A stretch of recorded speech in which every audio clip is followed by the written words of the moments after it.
like physical church buildings have been a place where I could just like step in and like just be with God.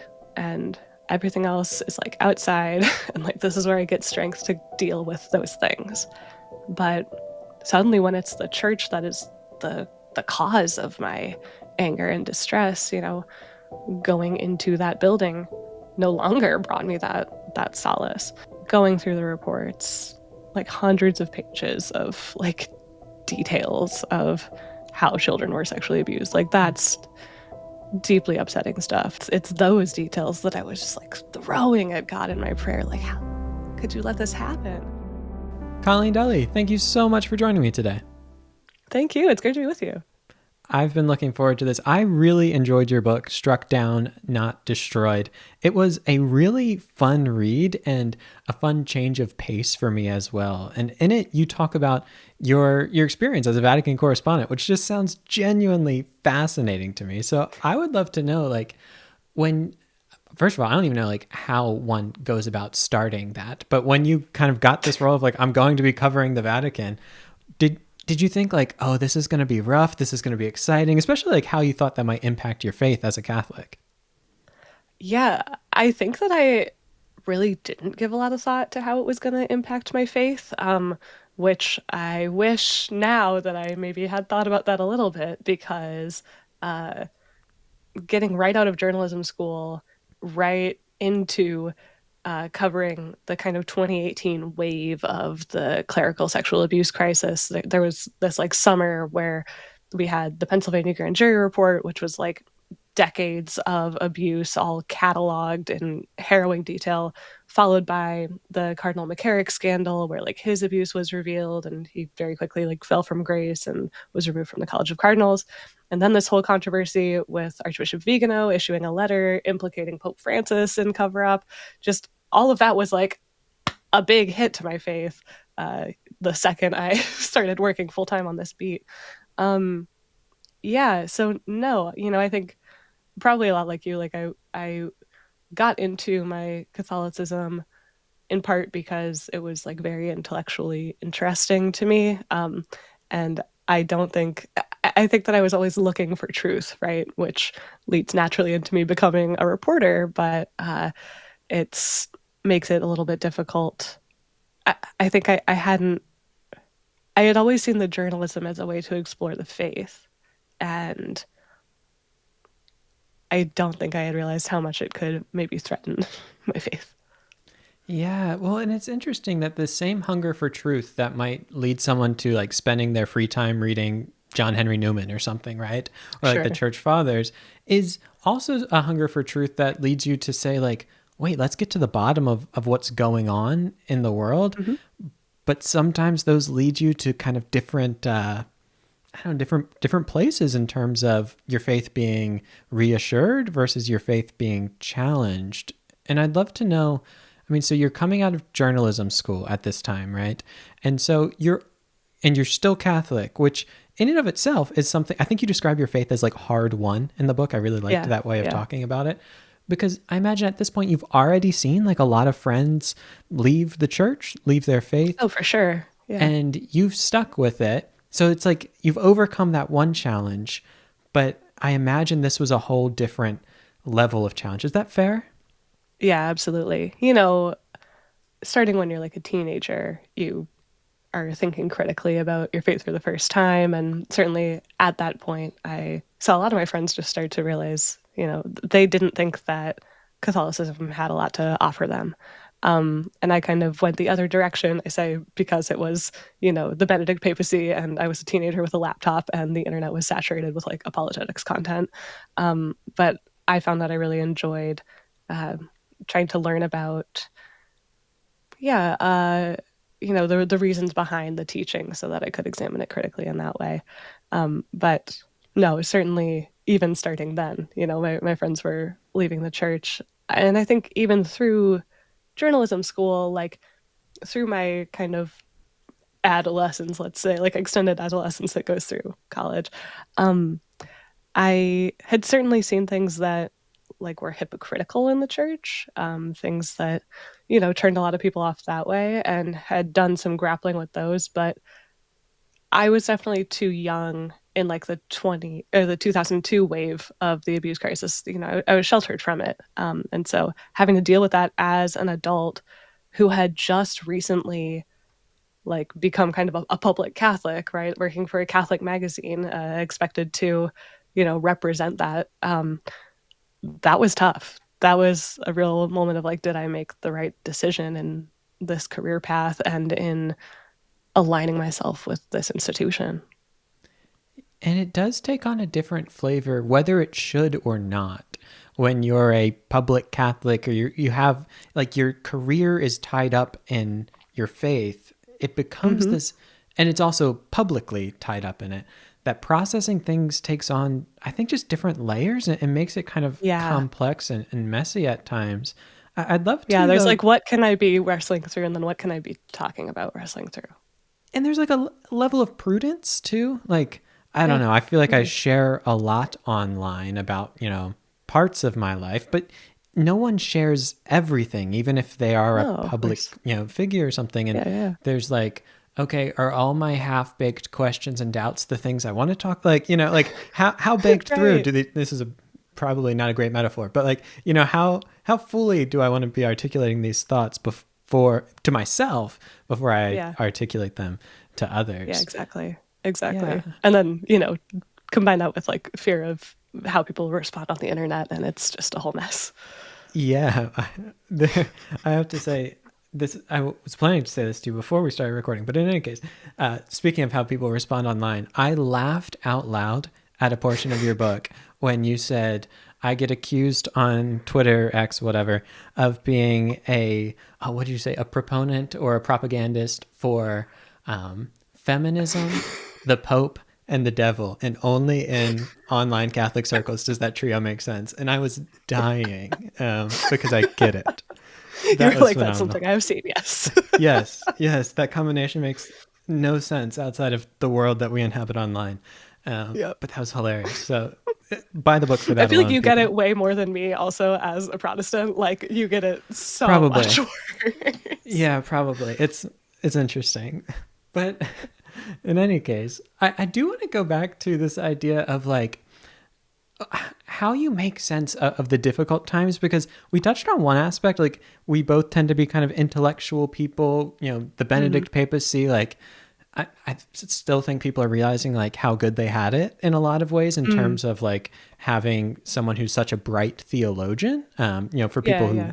who want whatever the Pope to say to be profound theologically kind of thing, if they want to Right, right. study at that level. But something else that comes out in your book is not what I necessarily call like that book learning or head knowledge, but I forget the exact words, but like being a little mystic as a kid and kind of Oh yeah, holding on yeah. to that throughout life. Because I don't know about for you, but in my own experience of like going through deconstruction, sometimes the intellectual arguments are like, oh yeah, this helps, but a lot of times it's something else. It's like, I don't know, when you're up against like the church looking ugly, when you're up against bad things happening, it's like, at least for me, finding solace less in like the Kalam cosmological argument, like that's not like a warm blanket for me at night. It's like I still believe God is good, in Yeah. those experiences. But I'd be curious how those things related for you.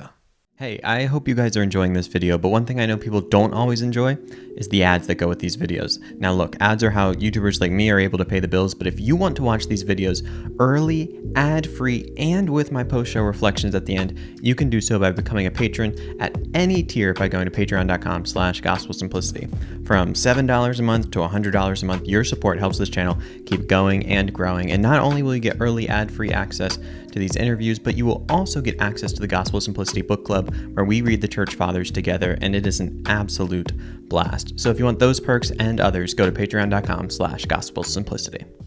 No, yeah, I think I resonate a lot with I think you were talking about this in like a recent video too about, the reason that you're here is Jesus, right? Um yeah, certainly like I think the intellectual fervor, like that was very much like one phase of my life. It's not where I am anymore. Like I'm not, digging deep into questions of doctrine. Um I think the thing that first drew me to to Catholicism, to like really take my Catholicism into my own hands was, um, I read about this in the book when I saw a nun at my school praying. And, she just had this look of profound peace on her face. And I was like, oh, I want that.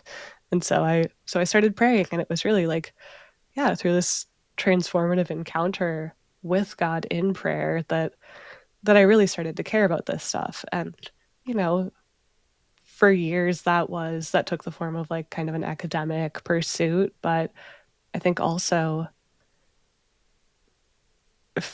it's always been very grounded in prayer for me, and like in, yeah, the feeling of a relationship with God, right?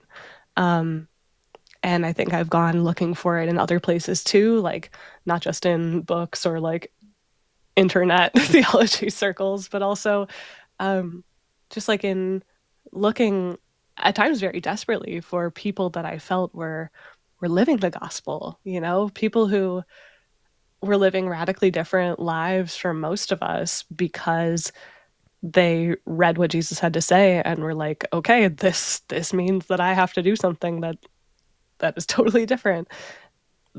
So yeah, it's a mix. It's definitely a mix. I would say these days a lot of my reflection on God is informed by having a kid. I have a 2.5-year-old son, and that also means that I don't get a lot of time for quiet prayer. I remember that just this morning I was like sitting on my couch trying to, spend a little bit of time in prayer and reflection, and he's like in his bed singing, and I was like, okay, like it's time to just get him up. But yeah, so anyway, it's taken different forms, I think, throughout my life, what that kind of spiritual journey has looked like and where I look for God. And what's really encouraging to me in hearing that and in reading your book is the both like the honesty in your book of the difficulty of all this, and also being able to see for people like the way your faith looks today, it might not look tomorrow. And people will take that to Yeah, mean like, oh, we're going to like get rid of doctrine and all that. Like, that's not what I mean. But it grows and develops over time. Like it's a having a kid relationship, right? changes you and all of that. Yeah, Yeah. And I think having space for that for people who I think oftentimes when people are kind of questioning things, it feels like a house of cards. Like if this one thing goes, everything goes. And yeah, that it's actually a bit more flexible. Like faith is, I don't know, it's more of a lived and dynamic thing than that, I think, at yeah, times. yeah. And No, I think you're right on that. and I wonder then how this works together, because this was a kind of question that I was thinking through in my head as I was reading your book of, so, and we'll get into some like the specific scandals and things Sure, sure, that sure. made it difficult. But as you're going through, you're seeing behind the curtain, right? And you're seeing like, oh, this is rough. I don't know what to do with this. I feel like that could affect someone at kind of different levels. They're intertwined, but maybe not exactly the same. Like, okay, this affects like, do I even believe in God anymore? There's the, hey, do I still believe in Catholic teaching? And then there's the, do I trust the church as an institution? And those things are Hmm. related, but I wonder in your experience if, they all felt like they had the same force, or if going through things made you think like, yeah, you know what? I don't know how I feel about the institution, but I still believe this stuff, or I don't know how you put that together, but I'd just be curious to hear. They're definitely happening at the same time. I mean, the really fundamental one, and the one that I worried a lot about, was the primary faith in God, right? Like, what happens to my belief? If things start crumbling, does it does it mean that God is not there? Um, and I think it's really only been like over the course of writing the book and like really reflecting all these experiences that I realized like at no point was my faith in God gone. You know, I instead of having crises of faith, like really I was having crises of community, crises of, not feeling that I could be in the institution, or in specific parts of it. Um, so yeah, it definitely challenged my faith in God. And then I think the teachings, that was definitely like a big part of that intellectually wrestling era that I went through.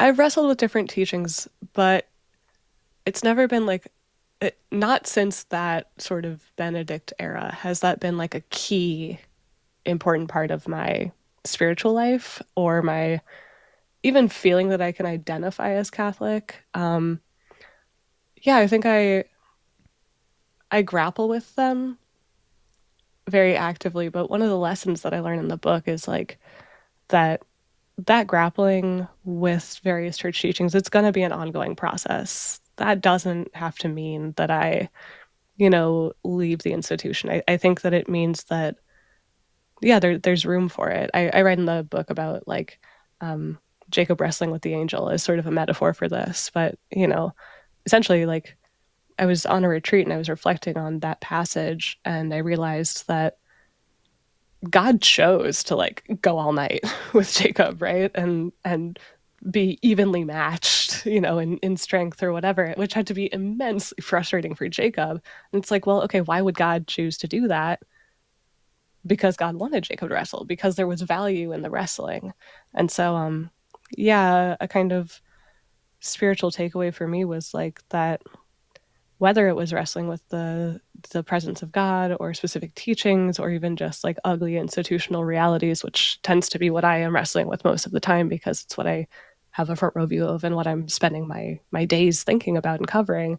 Um, that wrestling is okay, that has a place in my spiritual life and that doesn't threaten it. It like if I have faith that God is gonna lead me to the truth, then I shouldn't be afraid of wrestling with it because I will get there as long as I am, grounded in prayer and grounded in like the formation of conscience that I've received and so on. I really love that note about if God's going to lead me to truth, then I can have some level of peace there. And that was a huge shift in my own life of being able Mm, to have like this less anxious posture towards truth, if you will, because I think there's one way yeah. of thinking about Christianity that's like, oh, I don't know if I can look for the truth because truth might lead in a direction that's different than Christianity. And I think a more helpful, maybe more beautiful way of thinking about it is like if we take Jesus seriously when he says like I am the way, the truth, and the life, it's like my pursuit of truth is ultimately a pursuit of Christ. And could we do that poorly? And like, yeah, sure. But Hmm. I think you can have, I don't know, some level of peace and like I can wrestle. I love that image. And if I'm Yeah. seeking the truth, like I'm going in the right direction, even if it might not seem like it at the beginning. Yeah, no, I have this take also as regards like conversations in the synodal process in the Catholic Church where, there were these kind of previously taboo subjects that were suddenly being discussed like in the halls of the Vatican and people were really freaked out by that. But my feel is, if we believe that, especially for like Catholics who believe that, the Catholic Church has the fullness of the truth, right? Then what are you afraid of? Then why not discuss it? Because by discussing it, if we're doing that in a good faith way, if we're doing that guided by the Spirit, it can only lead us back to it. Yeah. Another thing I really appreciate, and it kind of goes with this idea of the fullness, is like the breadth in the Catholic Church. Mm, It's it's always been interesting to me as an outsider that my first mass I ever went to in a Catholic church was St. John Cantius. Are you familiar with St. John Cantius? mm, It's like, okay, it's, how do I describe it? Like one of the top places in America to go for the Latin Mass. okay. Think like everyone showing up in like Ford Econoline vans. Think, the veils, like it, and Sure, it's yeah, the whole packed. thing. Yeah, Yeah. you get the picture. And then Where I in the got US is this? Chicago, downtown Chicago. Okay. Gotcha. Um, and I got into talking about Catholicism, stumbling through it online and getting into the world of like Catholic apologetics because of the type of content I make. And I was a theology student as all of this was happening. Yeah, yeah. So it was like a very, natural place, but it's taken me a long time to appreciate like how narrow of a sliver that is of the Catholic Church in some ways of like Mm. Latin mass, spending all your time reading apologetics material and like having obscure debates about, Newman's essays or something, right? Yeah, Um, sure, sure. And you described in your book that you went from being I think you said like Latin Mass Catholic to a social justice Catholic, which is Yeah. a Or however fun, people want to label it, right? Like yeah, these are however, only useful yeah. to an extent. Yeah. But I guess something that's interesting to me with that note, more so than the labels, is the idea back with the wrestling, with the things changing over time, is that you could work these things out and, maybe change the way you look at some things, but still be within the broader umbrella. And there was space for Mhm. that. I don't know. Do you see that as like a feature or a bug in some ways, in the sense of like, there's real divisions between people who are like all in on the Latin Mass and people who aren't, like there's cultural divides there, political Mhm. divides, whatever.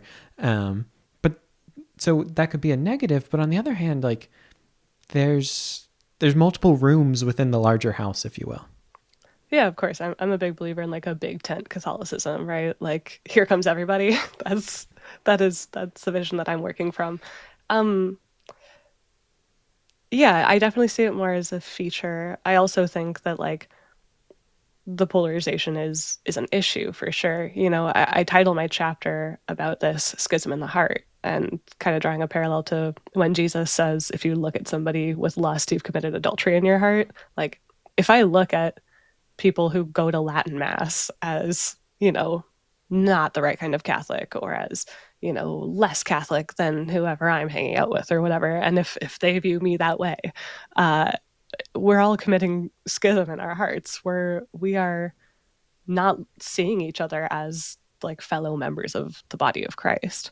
Um, so yeah, I think, the place that the church has landed on, certainly that the cardinals landed on in choosing Pope Leo this past spring, is a unity and diversity.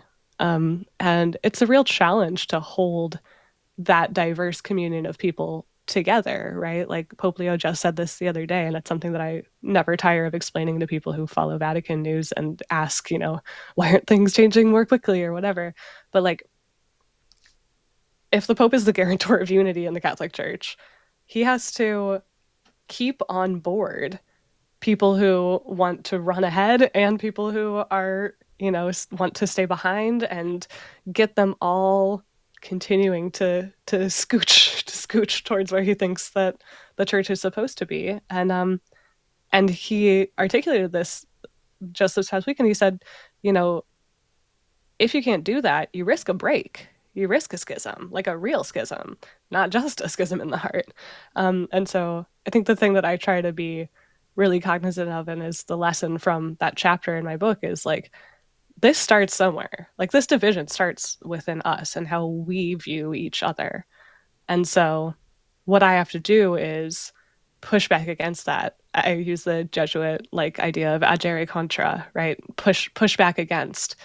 So for me, that looked like, going to Latin Mass at a time when I really didn't feel welcome in that community and just going and going and going again and again until, I learned to see other people as people and not as just like ideas or ideologies in my head. So yeah, I think that that's the big challenge facing all of us is trying to push back against the schismatic tendencies that we might all have. Yeah, and I mean, I certainly am feeling that. And so my wife and I are in the Episcopal Church, and the Anglican Church just had this giant schism I around know I things.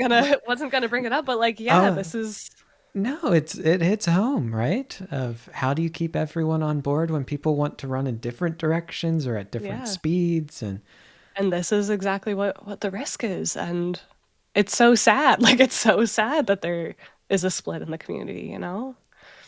yeah, absolutely. And I think you capture it in the idea when you talk about the schism in the heart, and that like we're worse off when we can't be together in that way. Like Mhm. if I, if I was you and like I was like I can't, see these people going to the Latin Mass as Catholics, or I can't see, the people at the Dorothy Day, Center or whatever, Yeah, as yeah, yeah, yeah, sure. Catholics.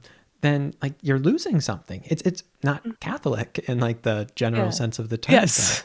Yeah, yeah, for sure. Yeah, absolutely. And so there's so many directions I want to take this and get into some of the the scandals. I suppose with Dorothy Day in mind, there, I have to be honest, as an outsider looking in, like the most like just eye opening. I don't know way to the the most surprising chapter was the one on canonization and the Yeah. whole kind of scandals around that. For I'm like pretty plugged in, I feel like, to Catholic world, and I didn't know anything about this. So if we can go into it maybe by explaining some of the Sure. like what's going on there, and then we can talk about the implications, how you wrestled through that. But just to start, like if someone's saying what's scandal around canonization, what are we talking about here? Sure, right. Also, I'm gonna like shameless plug.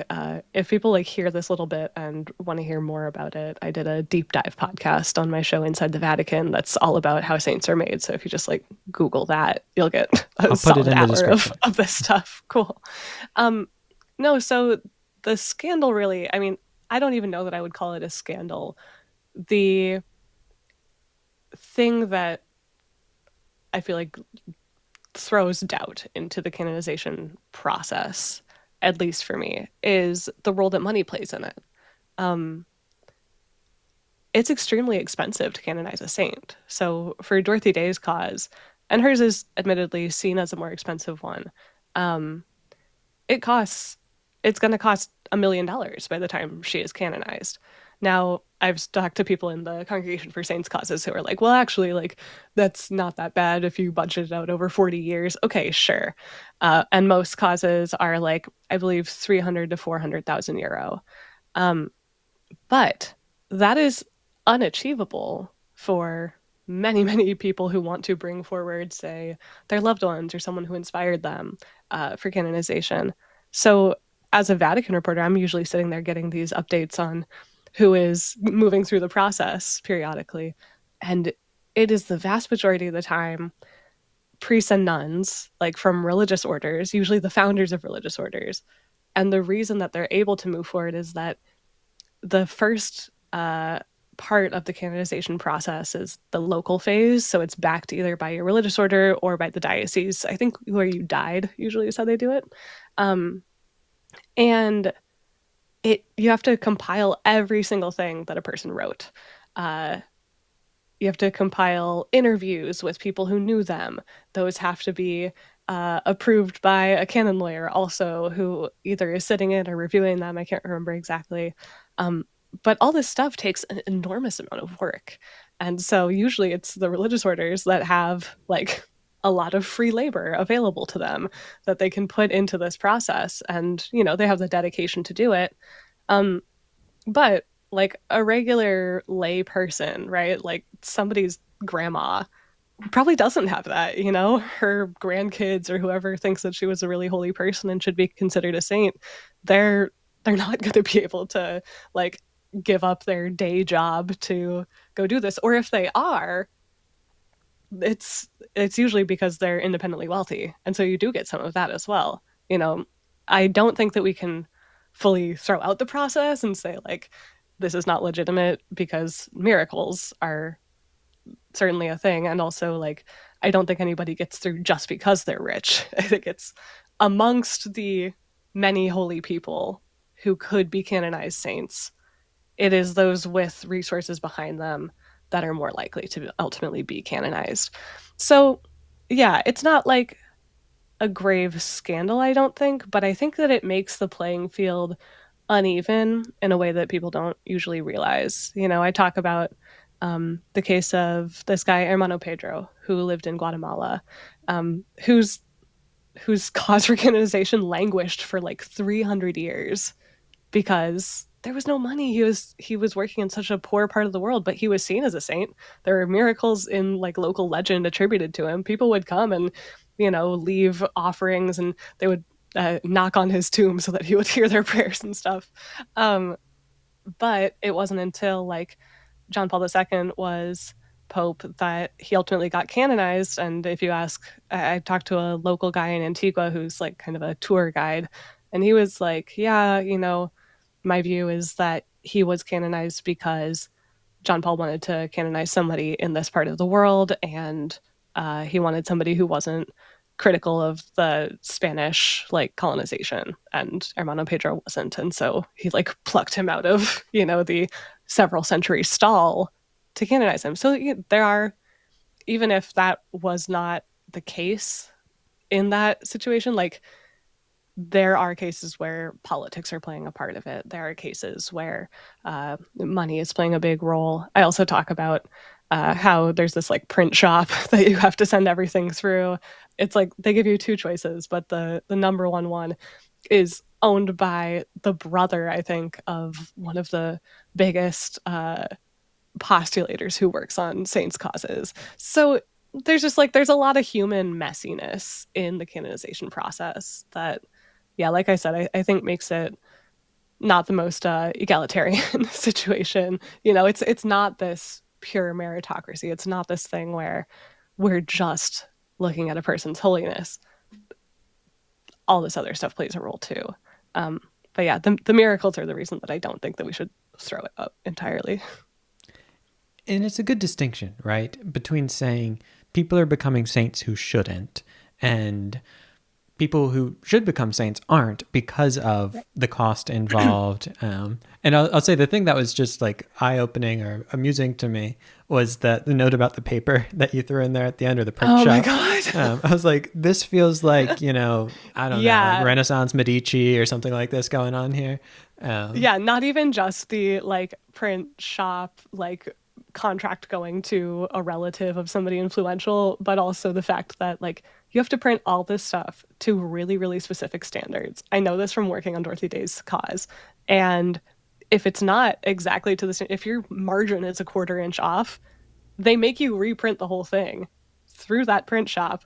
And the kicker is that I know from sources inside that the Congregation for the Causes of Saints, the Dicastery for the Causes of Saints, does most of their work on tablets anyway. I love it.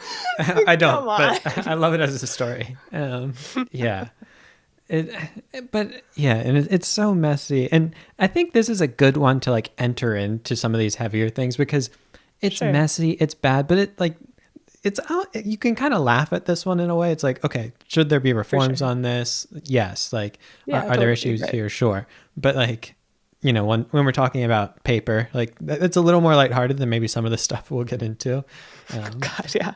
Yeah. but yeah, it is a really interesting portion of your book that I just had no awareness of. And it felt like, the process of campaigning for office, right? Like there's probably lots of Mm, good people who would make great politicians or something, but like if you can't convince the donors or you don't have the money yourself, you're not winning an election. And it yeah. feels kind of gross to compare canonization to that, but I get the people who respond to like, well, how else are we doing? Like, we want it to be Yeah, like rigorous. And so, things cost money. Yeah. yeah, Yeah. And like absolutely. I get that. I'm partial to that. I realize that some of my own consternation with this is just that I, kind of subscribe to the Pope Francis, like the devil enters through your pocketbook kind of idea. Yeah. I'm like very skeptical of the corrupting influence of money. And I think that's a good impulse to have. And I imagine there will even be people who are like, yeah, I agree. I just don't have a better system yet. But if we can For find sure. one, For sure. let's come up with it. Yeah. Yeah. Right. Right. So, you mentioned free labor in that as far as the religious orders, which made me think about another aspect of your book I wasn't familiar with, which was the role of the nuns in the Vatican, Mm. Hmm. and Not all nuns in the, the Vatican. not all nuns. Yeah, sorry, but kind of the story that came out around. I'll let you describe it more because I'm going to butcher it, but I guess concerns over nuns doing kind of more menial labor while having somewhat shady like immigration status and Yeah. things like Yeah. this. What's the story here? Sure. Basically, this was an expose, actually, two big investigative articles that came out in, incidentally, a women's publication published by the Vatican newspaper. So it's like a monthly insert in the Osservatore Romano, which is the Vatican newspaper. But there was this big investigation into uh, the women, the nuns who are mostly cleaning and cooking for the bishops and cardinals. They're like employees of their houses, basically. And the investigation showed first that there was an element almost like of labor trafficking, which was that these women became financially dependent on the cardinals or the bishops who they worked for. Um, there's also this whole question of like, did you become a nun to do this? But they were not always being compensated fairly, not making minimum wage maybe. And then you also had them having, like you mentioned, at times, yeah, uncertain immigration statuses. And they also didn't feel that they could leave, in part because, yeah, either they would like face legal consequences for the way that they were in the country, or a lot of times the report mentions that especially in Africa, women who join religious orders, often their families end up being financially supported by the order that they join to kind of make up for the fact that, they're not able to contribute in other ways to their family's bottom line. So all of this makes them feel that they can't speak out if, God forbid, they start facing abuse at the hands of these bishops, or cardinals. So you get situations of not only, abuse of their labor where they're not being compensated fairly, but also sexual abuse. There was a story of one nun who was even impregnated by, I forget if it was a bishop or a cardinal, and he paid for her to procure an abortion. So just like big scandals. And, you know, I do a lot of coverage of women in the Vatican, especially like those who are named to very high ranking positions because that's exciting and whatever. But these women who are at the bottom of the Vatican ladder also deserve our attention. And this was just an incredible story. And the women who reported it out, like, they said that they did face backlash from those within the Vatican. They were told not to run the story, they ran it anyway. And then they all resigned in protest, the whole editorial board of this Vatican Women's magazine. So, yeah, that's the story. It's a awful story, but such a incredible story that they got it out in that way, Yeah. like that they were able to make this story or to Yeah, write like this who would story. expect this from an in house publication? Yeah, and it sounded like let me know if I'm mischaracterizing this, but they somewhat thought they were able to publish this because people in the Vatican weren't paying attention to the women's insert Yeah. that they put in monthly. Yeah. This is something that the former editor in chief told me in an interview right around then. She was like, "We're able to operate with some level of autonomy in the church because people don't pay attention to us because we're the women's publication, because we're women. They're not like they kind of think that what we do doesn't matter." Yeah, there's so much to say there, and I think it brings us into the larger conversation of the role of women in the Catholic Church. You mentioned there's this question of like, did the nuns sign up to be nun? Not sign up. I'm sure you have to sign something at some point, but like, did they become nuns? Did they take vows to cook for the cardinals? And like, I want to be careful here because as soon as I say something like that, people will comment like, "Oh, are you belittling, traditionally women's work?" And that's Right. not what I'm trying to do at all. Like, there's nothing wrong with cooking and cleaning. I like to cook, don't like to clean, but there's all like, so yes, I get that. At the same time, though, I think it is a very fair question to ask, like, while service is a huge part of taking vows, right? While they're not signing up to get rich or anything like this, like Hmm. poverty, Hmm. chastity, obedience, like all this is given, like that work is valuable as well. But I think it is an important question you're asking of like, but are we not appreciating the value that nuns bring as as theologians, as part members of the church, and not just like, oh, they're women and so I know it would be good, you guys could Yeah. could clean the cardinals houses. So I Yeah, know there's a right. lot of nuance there, but maybe how do we kind of fit this into the larger question of the role of women in the Catholic Church? Well, in my chapter on the role of women, I do a lot of reflecting on the person of Mary Magdalene. I kind of go into depth about this pilgrimage I worked on for my magazine that went through the Holy Land, and this experience I had of realizing like Mary Magdalene was there for like all of these different scenes that we were praying with at the places where they happened.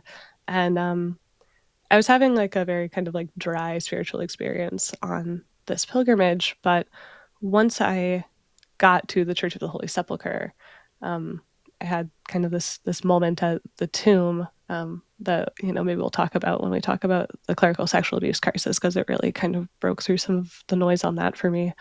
But right after that, we had mass and we prayed with this reading of the gospel narrative where Jesus appears to Mary Magdalene. It's the resurrection narrative, and I talk about how Mary Magdalene is entrusted by Jesus with the task of going to the disciples to tell them this news. Like in those few minutes or however long it took, like she was the church, she was the bearer of the gospel message. And so when we talk about women's roles in the church, what kind of authority they should have or shouldn't have or whatever, I think that those conversations would do well to start from the fact that Mary Magdalene was entrusted personally by Jesus with this task. And so, to go back to the nuns who are cooking and cleaning, like, is this the appropriate use of, you know, people's, I guess, is putting women into that role respecting the teaching authority that they have? Maybe, but also maybe not, if they're called to do something else, if they've perhaps joined an order that's like got a teaching charism, or for example, why now are they working these jobs? So I think, there's something for like discernment case by case in terms of what these women did sign up to do, right? But also, I think that, yeah, considering that role of Mary Magdalene would help us a bit with um, the kind of ongoing conversations we're having about, women's roles in the church, the female diaconate, whatever. It's part of the conversation, it's not the whole conversation, but it seems to me that it's left out right now. I don't see it mentioned a lot. I tend to agree, and I think it's very helpful to bring it up in this type of forum. And I appreciate that you touch on like women's ordination in that chapter, Mm-hmm. but I think that, as important as it is only kind of part of the conversation, right? As Very the much so, like, yeah. it's not Which is just what I end up saying. yeah, just Yeah. one yes or no on this one question. And I would imagine, I mean, I don't want to put words into your mouth, but like, I think there's there's a whole question of whether, women's ordination to the priesthood seems like the question is more or less closed.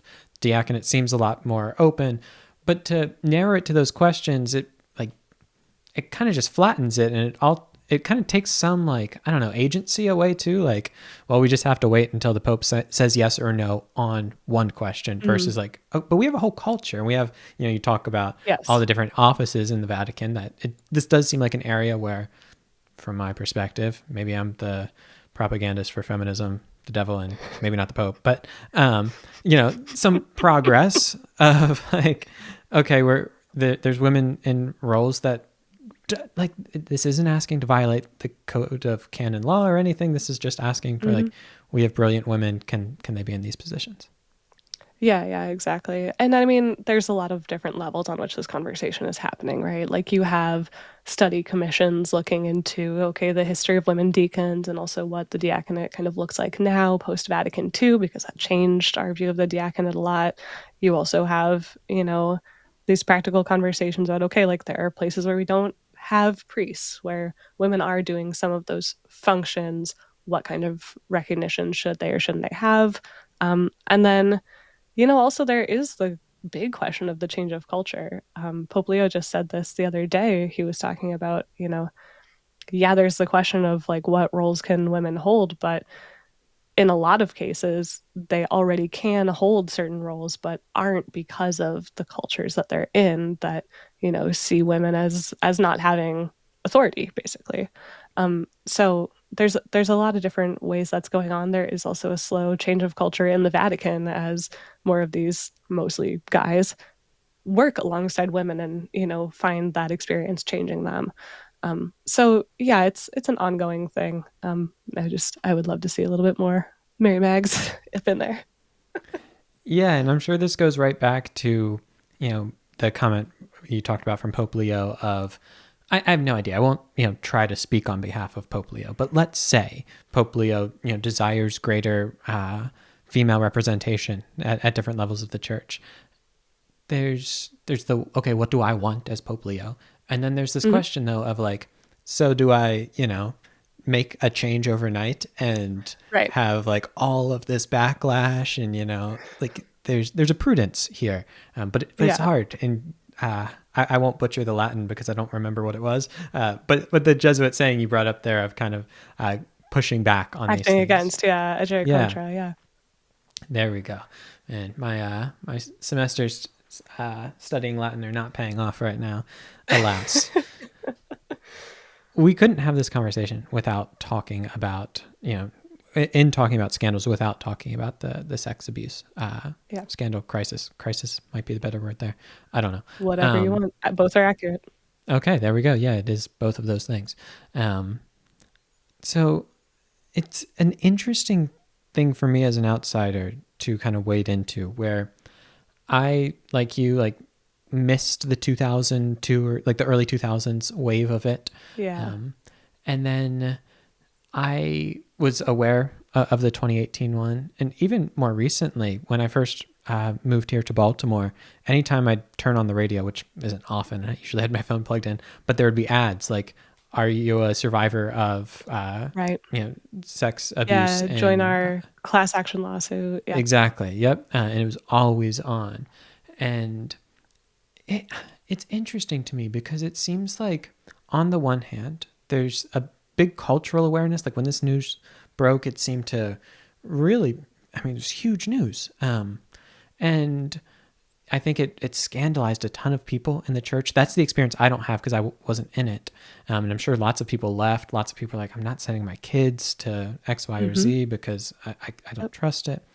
And then I have the kind of odd experience of coming in maybe a little late to this whole thing and living in like the apologetics world where I don't really ever hear it talked about anymore, Right. even though it's this Yeah. ongoing thing. And I I get there's this aspect of like people want to move on. Like it's hard to kind of know how to talk about this. Like when awful things happen, people don't always want that to be the subject of every conversation, right? There's a lot of good Yeah. Yeah. happening in the Right. church too, but I guess that's a really long preamble to an unclear question. Let's try to make a clear question. At a high level, when we talk about the 2002, the 2018, what exactly are we talking about? And let's start there. Oh, sure. Okay, so 2002, you have the Boston Globe Spotlight Team, which is an investigative reporting team out of a secular paper, we should say, who realized that there is a pattern of priests who are found credibly accused of sexually abusing children, minors. Some people take issue with the use of the word children because it can involve teenagers and they say minors, but yeah, either way. Um, and those priests being sent for kind of psychological evaluation at these little centers and then being put back into ministry and being kind of shuffled around. And the victims never actually seeing justice served, seeing any punishment for these men. It was treated as kind of a curable disease, maybe. Um, and that enabled, in many cases, those priests to continue abusing, to go to a new community and victimize further children. Um, in 2018, I talk about it as a wave. I don't know how widely it's talked about as a wave, but it certainly felt like a wave to me because there was the Pennsylvania grand jury report, the Vigano thing, and also the McCarrick revelations. So that was kind of called colloquially in the press like the summer of shame or the summer of scandal. What's continued happening and what people call like kind of the next wave of the abuse crisis is that now, since so many lawsuits have been filed, a lot of dioceses are filing for bankruptcy, which means that once again, the victims never get the compensation that they're owed legally. So that's it in a nutshell. Now, the U.S. Catholic Church has been definitely a leader in reforms. In 2002, right after these allegations, well, not right after, but within the year, the US bishops adopted what they called the Dallas Charter, which put in place all of these kind of safeguarding guidelines and guidelines on how this stuff was to be handled. So we've gotten a lot better. It's hard to say definitively like whether abuse numbers are down because there is a decades long delay in people actually reporting things. Um, but yeah, in general, that's kind of the outline of what we're talking about. And for you, was it, there's layers to this, right? Of how it affects someone's faith. There's that this happened, and then there's the response to it within the church that I think in some ways has been, I don't know if equally is the right word to say, but additionally alarming for people. That abuse is a absolutely awful thing to happen, and then insult to injury, for lack of a better word, is to cover up, to allow those priests to keep working.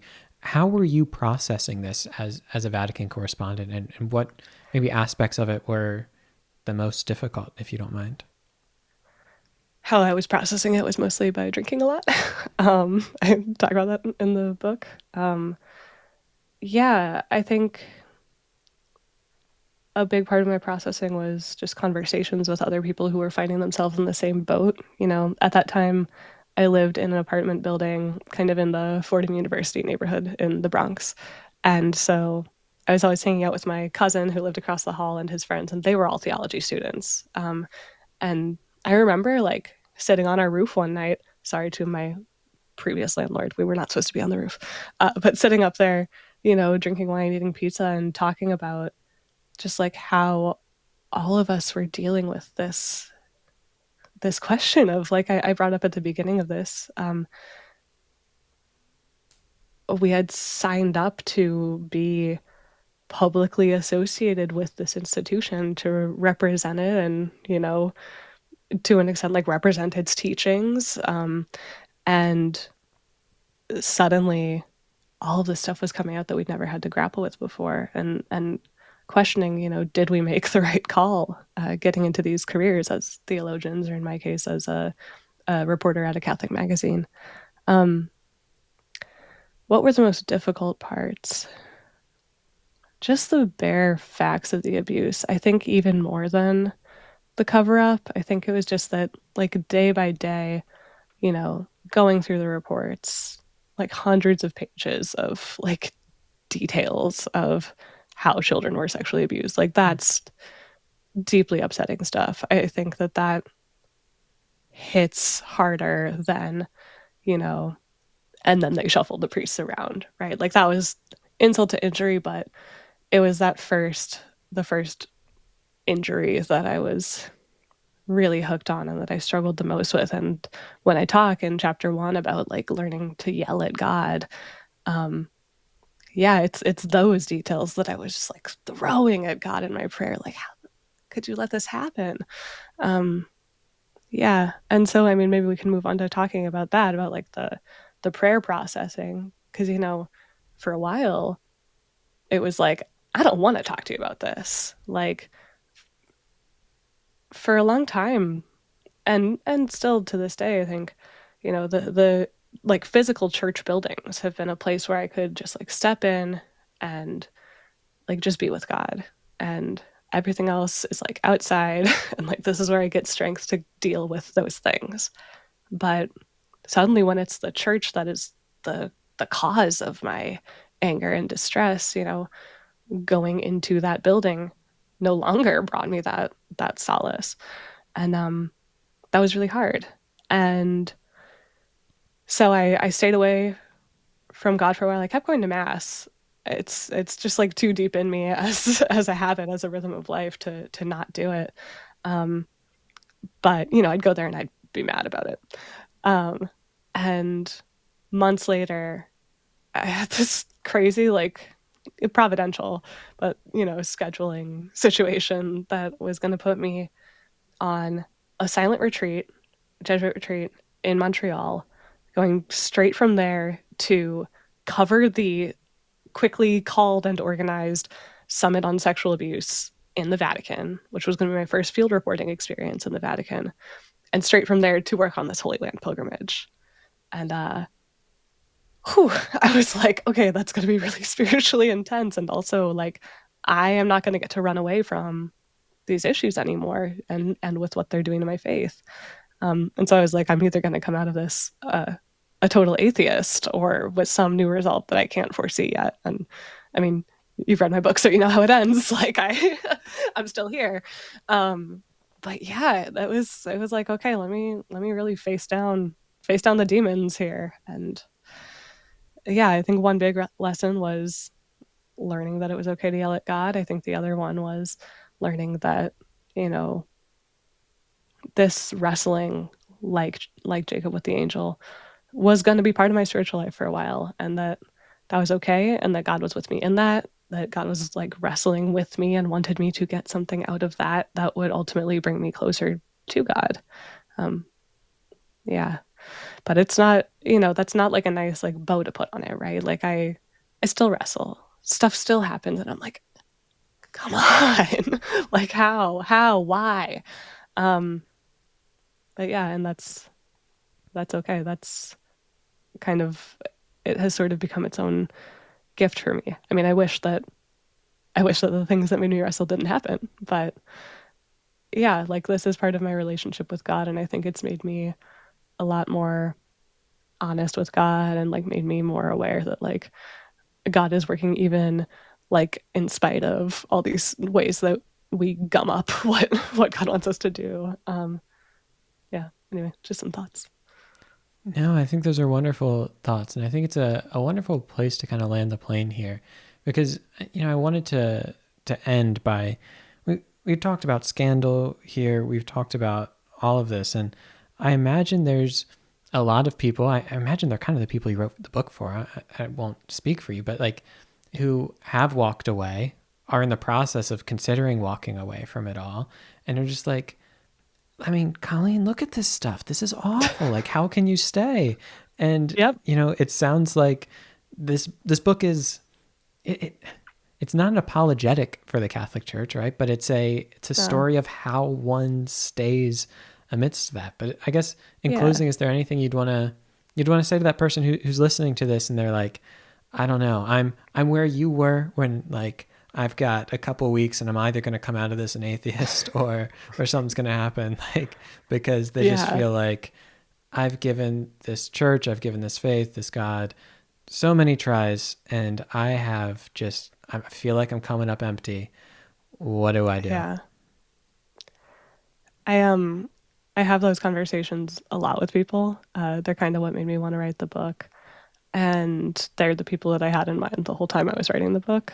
Um, it's hard to answer the question for like a YouTube channel audience because those conversations, I mean, something that I've learned, especially through the kind of added talk conversion of the Catholic Church towards synodality has been the value of people's individual experiences and just like sitting and listening to those. So like when somebody comes to me with something like that, I want to hear more about their experience, like exactly, you know, what it is that they're struggling with, what that struggle looks like. And to just like sit and listen because it is in those conversations where like I think usually you can encounter God in somebody, um, where that person might be able to encounter like at least some solace in being heard and like told, hey, that like that doesn't it doesn't mean you have to leave. And also like if you do leave,